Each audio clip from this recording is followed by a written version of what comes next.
It's Janae here to brighten, enlighten, and ignite your day. And I hope you've been able to see some of the creativity that I've been sharing with you, because that is what day 34 is all about, is creativity. It can accelerate whatever you do tenfold. But just like anything, it's something we need to practice and kind of step into and dress into. So I want to share with you some of my favorite techniques and kind of the stages of the creative process. And you know, we always think of young people and being creative, and that's why I love being the coach for Destination Imagination, which is a global organization that fosters creativity and leadership in young kids. And in fact, what's really interesting is there's been some statistics about the drop of creativity. It says, according to statistics, that between the ages 5 and 17, there's an extreme drop in both male and female students. In fact, as you grow older, your creativity level decreases proportionately. The good news is that there's a trend that can be reversible as long as you challenge yourself and practice. Just ask Grandma Moses, who didn't start painting until age 80 and went on to produce more than 1,500 works of art. So it's never too late to show your creativity, and it can be in non-traditional ways, right? It doesn't have to be this magnificent painting that you create. It can be in the dress, in the way that you share things, okay? So think about your number one goal and how you can creatively integrate that or use some creative measures to accelerate it. So let's look at the 4 stages first. Okay, so first we have the preparation stage, and that is the first stage. So that is getting ready, getting prepared to be creative. So just like we have to be prepared to run a meeting and do cook, right? We have to be prepared to be creative. And that's kind of getting yourself, your body, your mind, your soul, your spirit, you know, everything ready, getting the supplies ready, being open with your mind, but also challenging yourself. And Jean Houston is amazing with the ability that she uses to be creative. She constantly challenges herself and tends to create so many unique connections. She said, I thought it was so fascinating, she's written a ton of books, and she said it's not that you know, she likes to write, she loves to cook. So she pretends that she's cooking up a storm when she's writing. So how cool is that, right? Making different connections. So we have to be prepared for the creativity to come. And then stage number 2 is the incubation stage. Now this is when we just kind of take it all in. So I would say I'm definitely a big incubator. And in fact, the kinds of things that I'm drawing on today to share this with you, I've been incubating in my mind and in my heart for a long time. I mean, here's some resources I've ended up finding that I haven't used for a while. And so that incubation stage is more the subconscious, where the first one's very consciously doing things. This is subconsciously where you're thinking.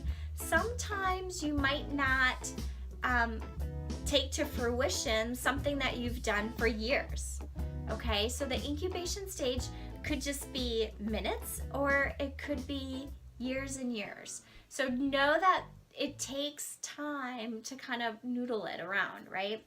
Stage 3 is very similar to that. It's the illumination stage. Ooh, this is when you have one of those light bulb moments where you're like,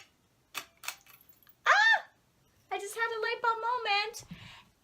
And you're like, wow, something clicked. I totally got it. This makes sense, okay? And it's during those stages where what you've been incubating and what you're preparing starts to make sense. And you're like, oh, yes, I got it. I'm so excited. So this is exciting. We've all had those moments, and that's when we want to make sure that we don't forget and to capture those creative moments, because you will want to utilize them and you know, in your creative work at some point. And then the last stage is verification. So after illumination, where we've had that deep insight again, subconsciously, it comes out in our inspirations.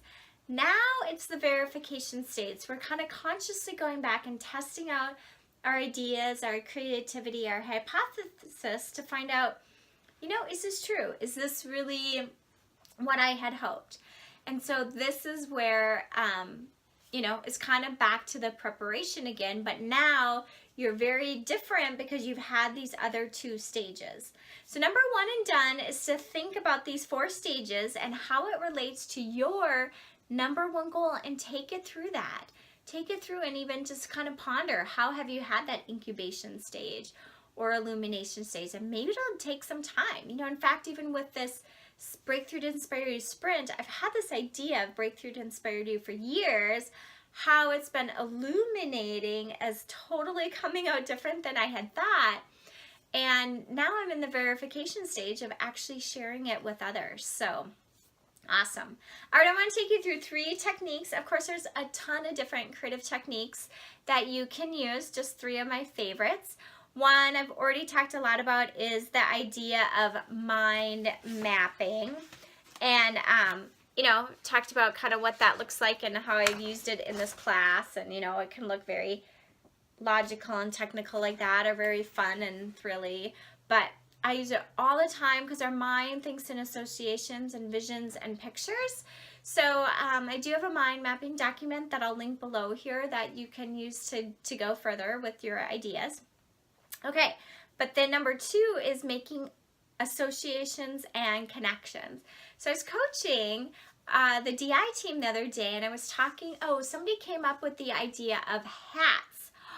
Hats. 1 second, I'll be right back. I'm totally back with my hats. I totally did not even plan this out, but this is how the creative process goes, right? You make connections for one thing to the next. So I wanted to share with you how one of the girls on my son's team made a connection when they were talking about a hat to the idea that they could have hats on tops of hats, and then I just made a connection to the 6 thinking hats, which is a great creative process. So how that kind of works is there's 6 thinking hats that you can literally put on your head to work through the creative process.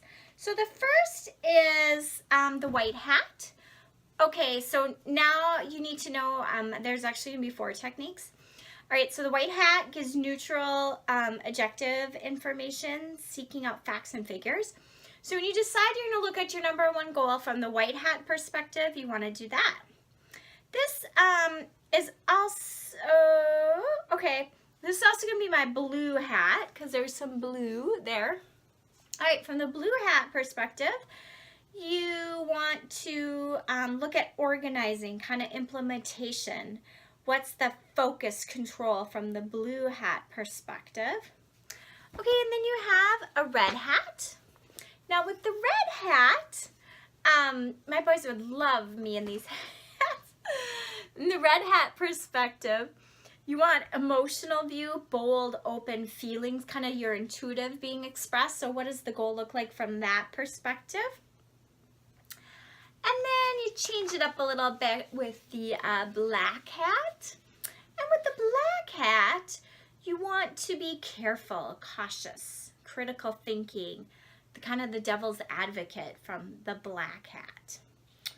All right, and then you can switch to, there's 6 of them, so I'm getting close. The green hat. I didn't have a green hat, so we'll just pretend this is my green hat. Energy, change, growth, creativity, ideas. You can have a lot of fun with the green hat. And we'll just pretend this is my yellow hat over here with the yellow, because the yellow hat is optimistic, logical, about possibilities and action.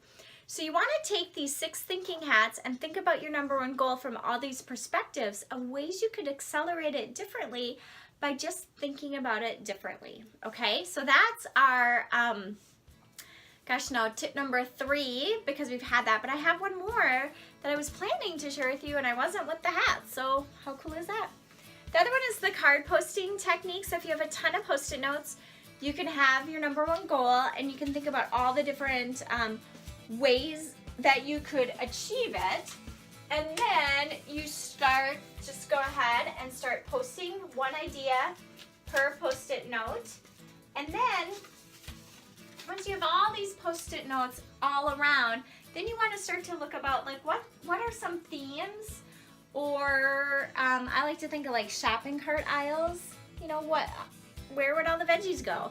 And if these all kind of relate to that theme, then I would grab them and I can straighten them out and say, okay, these are all the green kinds of veggies, and then that's a theme, and on and on and on. So you can totally have a lot of fun when you're doing that, because that's what creativity is. And we want to be well beyond and be like Grandma Moses and continue our creativity way past our childhood, and continue to be childhood and childlike with our creativity. So, from my heart to yours, be love.